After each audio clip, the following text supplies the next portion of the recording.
Hello and welcome to this edition of 101 with Montgomery County Executive Isiah Leggett. I'm Lorna Virgili. Mr. Leggett, welcome. Thank you for being here. Thank you for having me back again, Lorna. It's springtime in Montgomery County. Well, it still has sort of a fall feel. We haven't got the warmth of spring yet, but we're getting there. It's been quite rather a little strange with the weather.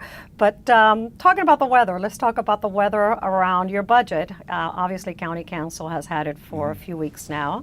They've been sort of engaged in discussions. And have you heard any feedback? What's been going on? Well, somewhat. It's an ongoing budgetary process that involves two separate branches, the executive branch and legislative branch. And there are generally some differences, but for the most part, the differences are relatively small at this point. I am concerned, of course, about the revenue to make sure that we do not change our revenue projections and not defer any major costs for next year, because next year could be quite challenging for us because there are a couple of unknowns that are out there. For example, we still have evaluation of the impact of the sequestration as it may hit Montgomery County. There's a legal case out there called the Wynn case that will have potentially some impact on us. And so there's a little bit of uncertainty about some of the things further down the line. And so if we make decisions today that substantially change either revenues or push costs back to next year, I think that would be a very difficult problem for us come next year. And we should try to avoid that because we don't have the flexibility, I think, next year to resolve those things in a manner that we generally have had in the last couple of years. Now, the discussions have been underway regarding your proposal for raises for county employees as well. That happened in the last few days. What have you heard? Because there was, of course, some opposition from some members of County Council. Well, I haven't heard from some members. I've heard from a member of the County Council, but I have not heard from some members. But I think it's getting a fairly good reception thus far. And I think once people step back to look at carefully what we proposed and look at the outlines of that proposal, the rationale for it, I think people are much more respectful of it and much more responsive to it than you would otherwise have believed early in the process. Here's why. Our employees have really taken it on the chin in the last few years. If you take the entire amount of losses that have been inflicted upon our employees, the average employee has probably lost somewhere in the neighborhood of $30,000 over the last 4.5 to 5 years. Why so? Why so? Because we've done so many different things that have impacted employees across the board. We eliminated a large number of positions, 1,253 to be precise. We reduced our contribution on health payments. We reduced retirement, no COLAs for 4 years, no step or merit increases for 3 years. We furloughed our employees. No other jurisdiction did all of those things. And so that's the context in which we operate in. In addition to that, there are some legal challenges against myself for the decisions that I made that impacted our employees over the last 3 or 4 years. So there was a potential, for example, that the employees, had they prevailed, which they did, but for the fact that we had an agreement, they may have been looking at much more than that, somewhere in the neighborhood of 19 or 20% in 1 year, to make much of those decisions that I made in the past retroactively applied to them, so they would get reimbursement for that. Once council members, and I think even the public, starts to look at that, they recognize that it's not a 13% COLA increase. It's really for a year, it's 2 years. It's really only about a 3% increase on the COLA. We simply have reapplied the wage pay scale that we took out some years ago that allowed for the steps and merit increases that are part of the system. Number one, all employees do not get that, and many people are surprised that we had simply eliminated the pay scale as it relates to merit increases. So when you look at that, it's not like a 13% COLA that everyone gets. It's not 19%, it's not 14%, it's not any of those numbers, and all employees are not even eligible for those things. Now, with wrapping up of the session in Annapolis recently in this room, as a matter of fact, you, some council members, and the county's delegation in Annapolis were celebrating their accomplishments, which were many, particularly issues on transportation and the gas tax, which will generate over $4 billion in the next 6 years for construction of transportation projects as well. What about the regular resident who's a little bit reluctant and didn't feel very comfortable with that, even though elected officials were rejoicing on the fact that there is going to be a gas tax. Well, let's step back for a moment. You may recall that when I was running for this office 7 years ago, I proposed a gasoline tax. And many people criticized me for that proposal. But I said I want to make certain that I am truthful with the citizens of the state of Maryland and the people who would elect me as County Executive of Montgomery County. I recognized at that point in time that the Transportation Trust Fund was really going broke, even 7 years ago. I recognized that we had a large number of construction projects that were tied to, in terms of future development for the county, that would be hampered as a result of that. That if we waited, it would cost us more to do some fundamental projects in that transportation infrastructure. It simply cost us more. And that it would place us at a severe economic disadvantage vis-a-vis Northern Virginia. That was 7 years ago. I virtually stood alone in making that argument, and very few people supported that at that point in time. And I've continued to make that argument each and every year and have not wavered from that. Some years later now, we've come to the conclusion that everything that I said was correct. We're at a competitive disadvantage vis-a-vis transportation because Virginia had recently passed a transportation increase in gasoline. And as a result of all the other things that have happened, we are at a disadvantage. So now we have come together, finally, the state has, to pass this measure. And I think that it would help us in significant ways in Montgomery County.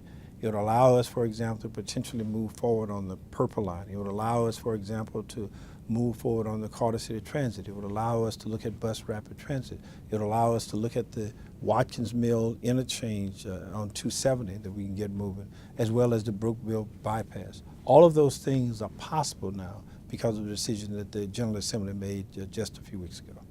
Now, before we wrap up the segment, and we're talking about transportation, let's get started with the Silver Spring Transit Center. Mm-hmm. It's on a halt right now because obviously the independent engineering firm found structural design problem with the concrete specifically, not safe for people to use that facility. And what is the update on that? Well, we're all working together now. The various components of the construction team are now moving forward with plans to rehabilitate the center and correct the flaws. I mean, that's the first thing. And I think very soon we will have all those plans in order and people will start work again. So we will open the center, but we will not do so until it is ready, it is safe to do so. But people have to understand what happened here. We probably could have accepted this center a year and a half ago almost. But we noticed some potential tracks, defects, and we decided not to accept it. Decided not to accept the remediation to deal with those at the time, but to further evaluate the center and to make sure that we had what we were paying for. The later analysis proved that the faults were much wider. And so, but for our vigilance in going back to make sure that we evaluated this, we could have had a center that we've accepted with some potential flaws in it that could have potentially caused some harm down the line. I think this is a better approach. It has been controversial, but I take responsibility for my decision not to accept the remediation and to make certain that this center is safe, even though it may have taken a little bit more time and we've had all the controversy about how we're going to proceed.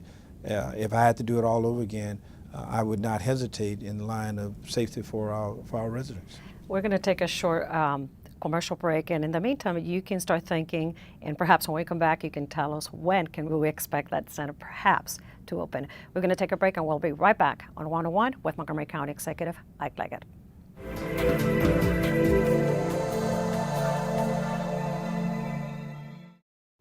Montgomery County residents with computers, smartphones, and other electronic devices now have convenient access to a growing variety of information. Visit montgomerycountymd.gov/open to discover how Montgomery County government is more transparent, accessible, and efficient than ever. Access Montgomery links digital services related to accountability, accessibility, and transparency, including MC311 and County Stat performance tracking. You can link to internal audits, spending disclosures, contracts, open solicitations, budgets, and free Wi-Fi locations in the county. Data Montgomery offers such information as access to employee salaries, food safety inspections, cable complaints, and residential and commercial building permits. Engage Montgomery is the new social media platform that encourages public participation on key issues and offers a place where people can share ideas on ways to improve the community. Mobile Montgomery details the county's mobile sites like MC311 and transportation storm operations, library book mine, crime reports, and Ride On Real Time. The new open government efforts are expected to move Montgomery County towards even greater service improvements and efficiencies. We hope you'll take a look and let us know what you think by calling 240-777-6507 or emailing publicinformation@montgomerycountymd.gov. If it wasn't for his doctor, he wouldn't be here. If it weren't for Montgomery County Fire and Rescue, he wouldn't be here. If it wasn't for the phone call, we wouldn't have been there. If I didn't call, I don't know where we would be. Montgomery County emergency responders are there when you need help at no cost to you. In an emergency, don't ever hesitate to call 911. If you live in Montgomery County, you will never get a bill or pay a dime. So if you have an emergency, call us. We're there for you. Did you know there are more than 10,000 county government phone numbers? But there's only one number you need to remember for non-emergency calls, 311. MC311 is Montgomery County government's online telephone information system. Need information? Have a problem or complaint? Trying to locate a county government facility? Call 311. The call center is open Monday through Friday, 7 a.m. to 7 p.m. The website is available 24 hours a day, 7 days a week.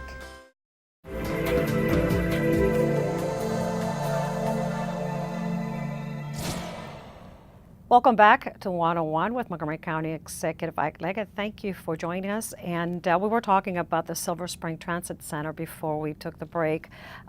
Any expectation as to when remediation can start and perhaps when this will open?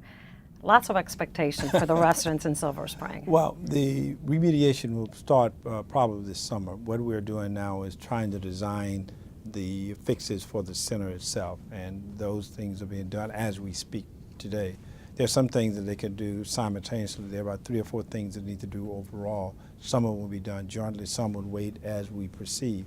But I think we will start this summer. I'm not going to go out on the limb and give a precise deadline as to when we will complete that, but it had been noted some time ago it may take up to a year. I don't think that will be the case, but I don't want to give a precise date. We will start the actual construction of those, the remediation portions of the centers, taking some strips out and to reinforce the beams and those kinds of things over the summer. And then, of course, it goes back through another inspection and those kinds of things in order to make sure it's ready. So we'll start this summer with the construction. They're in the process of the design to make sure that everyone is clear about the remediation as a means of opening the center. Let's switch topic a little bit here. Obviously, you know, the nation's was witness to the bombing in Boston just a few weeks ago.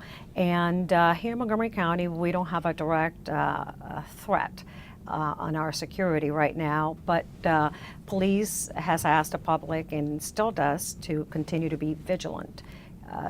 Obviously, our proximity to the nation's capital. What is the status today as far as that?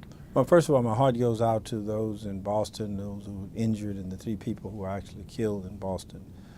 It was a tragedy, and a tragedy that should never again visit our shores here in the United States, because it has the profound impact, as you can see, profoundly changing the way of life for all Americans to some degree. Now, having said that, one of my concerns have been we have a very diverse community here in Montgomery County. With people from various countries all over the world. We have 160 different languages spoken in our school system. And so what happens with situations like this, we sometimes get the overreaction.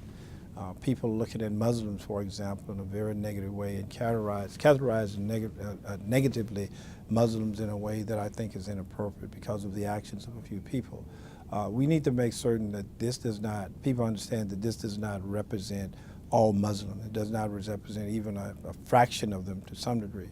And so what we have to do is to make sure that we do not transfer over the anger and the hatred and the reaction to the young men in Boston to our Muslim community, not only here in Montgomery County, but anywhere in this country. And I think that's one of the fears that I have, that people then to go back with the stereotypes and the biases that sometimes creep into this and end up in some way harming people in a way that they should not direct their anger. And I have that concern.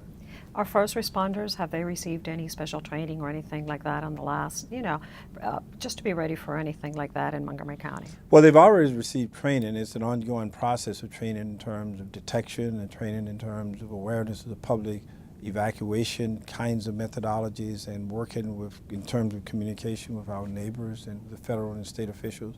So that's an ongoing process for us. Obviously, the emergency personnel will look at the Boston situation to see whether or not there are some additional lessons we need to learn. And if so, I think they would apply those in the training and ongoing processes that they follow with our first responders.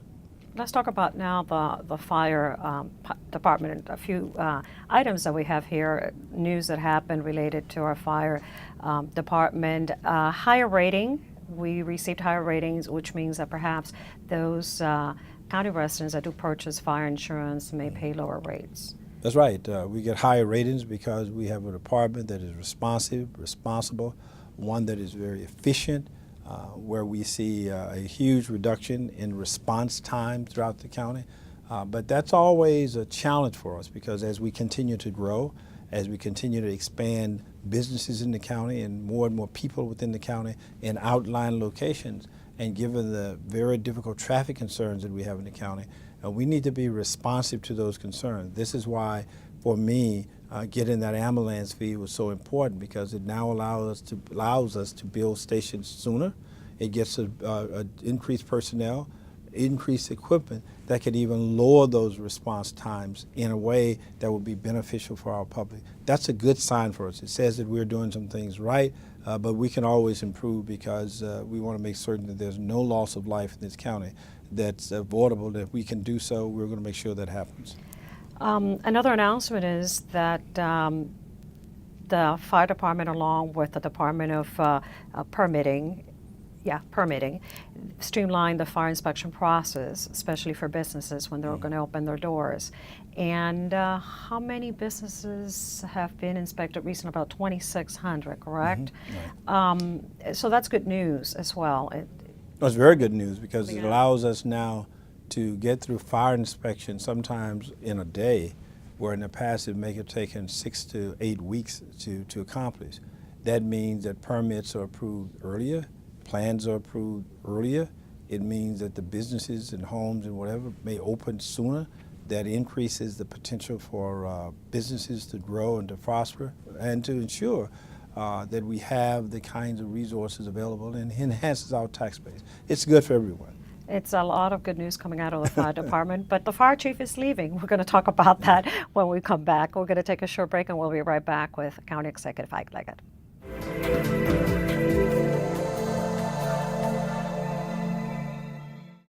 Montgomery County 911. I just saw a car crash. If you ever have an emergency, be glad you're in Montgomery County. Thanks to the ambulance transport law, the county has more money to cut response times. Buy new ambulances and fire engines, and hire more paramedics and firefighters. In an emergency, don't ever hesitate to call 911. If you live in Montgomery County, you will never get a bill or pay a dime. Hopefully, you'll never need to call Montgomery County Fire and Rescue, but if you do, we're there for you. So, I'm kind of new here, but I've noticed a trend. My human does this funny thing where she goes around and gets all my toys, and then she hides them in that basket by the door. But it's always the same basket, and it's always in the same place. And then she acts so surprised when I find them, but, she's putting them in the same basket again. It's like, hello, that's where you put it last time. You were the worst at hide and go seek.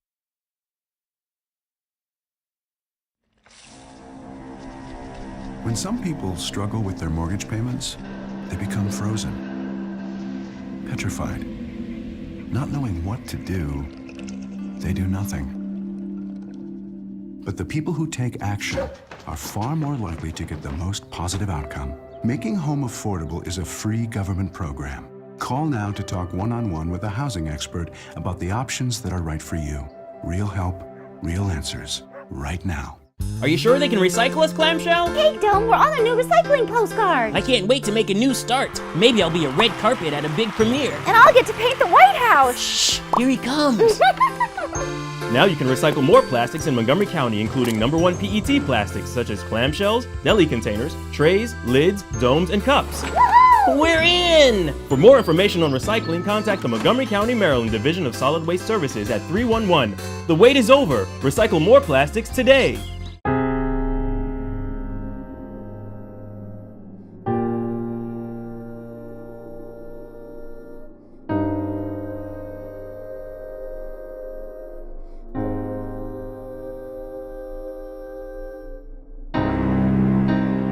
There's a reason why area law enforcement are out enforcing pedestrian and traffic safety laws and preventing killer pedestrian crashes. Be alert. Be street smart.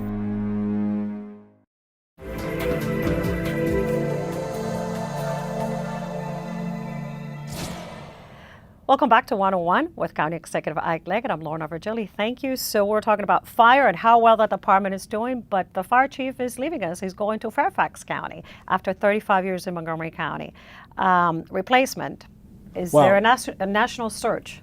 Well, right now, no. There's no national search because what we've decided to do is to make certain that we continue the legacy of leadership that Chief Bowers has provided. And let me first of all I thank Chief Bowers for his outstanding service to Montgomery County, well over 30 years. He has worked in virtually every segment and every level of our fire and rescue department, and he's an outstanding leader and has served Montgomery County very well, and I'm sure that he'll do an excellent job in Fairfax.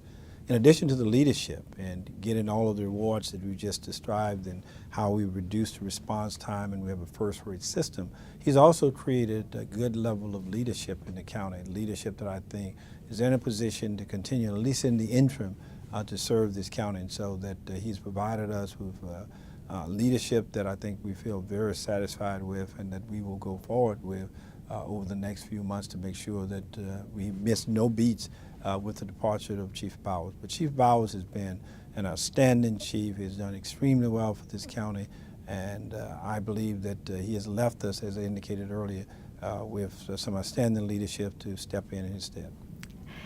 Recently, you along with Council Vice President Greg Rice announced a campaign, a prevention campaign, which is called Power of One campaign. Obviously, it's related about child abuse. And it was for Child Abuse Prevention Month, but you guys were urging county residents to pick up the phone and report any case of child abuse in the county. Well, the Power of One, oftentimes people think that they have no power or they cannot impact or influence the situation. But when you think about children, oftentimes they are just simply helpless. And without the intervention of adults, without the intervention of people who care and people who are concerned, they become even more vulnerable. And so what we want to ensure that the public understands is that your involvement, a simple telephone call, or advising someone of something that is suspicious, can very well be quite helpful in a child's life. And we'll rather err on the side of providing more information, more involvement, rather than to allow a situation to exist that otherwise would be harmful to that child and family. And we need to go through the processes and steps that I think are fairly clear. If you think that something is wrong, make sure you report it. If you're in a position of authority, you have some legal responsibilities to report it. Do not hesitate and do not second guess yourself about those reports. Allow the system to work, and we'll figure out whatever the challenges, the difficulties may be based on a report. But do not hesitate to get involved. And getting involved, I think, is quite simple when you compare it to the potential harm to a child, because that harm may be a permanent harm or something that will take a child a very, very long period of time in order to overcome. We want to be proactive. We want people to be aware, enlightened, and involved, and we want them to have that power of one to get out and to make certain that they utilize whatever resources they have to get involved. Another sector of the community that you've been out there trying to raise awareness has been obviously hunger in our community. There are some people that actually go hungry in Montgomery County, and recently there's been the Give and Ride campaign by the Ride on Buses, which they do every year, and you yourself have been asking county residents to help and donate to Mana Food Center. That's right. Unfortunately, we have a large number of people in this county who go to bed each and every night without adequate food, and it impacts our entire families in many ways. And so when you have, as we've had in the last few years, a downward turn in the economy, recession, a number of people who otherwise were gainfully employed no longer employed. When we used to see single person, primarily single men, out on the streets and needing food, we now see large families that are in need of food. And the pantries continue to need to be restocked. And what we tried to do throughout the year is to make certain that we pay attention to it. But at this point in time, there's a special emphasis with our ride-on system, that is to contribute, donate food so that we can replenish and maintain the pantries that we have of Mana Food so that we can continue to distribute to the many needed throughout Montgomery County. And if you can, please respond and provide us with additional food. Oftentimes people have additions in their pantry that at home that go there for periods of time and probably have no immediate need for it. It's an easy sacrifice for many, and if you can, I would hope that people would respond positively. Let's transition into recycling. Recently, the state of Maryland announced that Montgomery County actually has the highest rate in recycling and also waste diversion. And tied to that, Councilmember Florine just introduced legislation, a bill, to repeal the 5-cent tax on plastic bags, not at supermarkets, but at department stores. I think that's a mistake, because I know for some that's an inconvenience, but we pay for that inconvenience. And if you are inconvenient and you go to the shopping malls and you do not want to bring the bag, then you pay that fee because someone else is paying it for you. Someone else is paying the increased taxes and revenues to provide that relief that we need, or the response that we need, which is right now about $4 million. And so, yeah, it may be inconvenient. This is why you have an alternative. If you're not responding by taking the bag in, you pay the fee. I don't think that we've had enough time yet to continue to evaluate that in terms of inconvenience. I was on the council when I helped to push through our recycling effort that you made reference to. I was the person that pushed through the 50% recycling. We're now at 57%. I want you to realize that when we pushed this measure back in the 80s, people in this county were horrified. No, this should not work. This is wrong. Why should we do this? I received all kinds of mail, negative mail, for a 2-year period or better on basic recycling. When I pushed forward measures for smoking in Montgomery County, I was the first person to do so. The mail was unbelievable. Now it is almost unbelievable that someone would smoke in a restaurant. It's accepted now that you would recycle. And so I think that this will come to pass if we simply give it enough time in terms of department stores and the small convenient markets and so forth to provide food and other kinds of things. And if for some reason you do not want to do it, simply pay the fee so that you can help cover the cost for much of what goes out on our roads, right? It ends up in our streams. We are almost running out of time. A lot have happened in the county this month. One of the things was that Costco in Wheaton finally opened doors. And number 2, that the AT&T National is obviously coming back to Congressional on the month of June 24th through the 30th. It's 2 big ticket items for economic development. Well, yes. One, of course, is the ongoing Costco, which will be there for a long, long period of time. And I think that it is open to great success thus far, and it is a shot in the arm for the Wheaton area. The AT&T National provides a huge influx of people into the county, helps in our hotels, restaurants, and bars, and I think that we will continue to see a strong economic upturn as a result of it as well. We're probably going to be talking a whole lot about that in the upcoming months. Thank you, Mr. Leggett. We run out of time, and we'll see you again next month. Thank you. And for you watching, remember, any information about our county, don't visit montgomerycountymd.gov. I'm Lorna Virgili, and thank you for watching.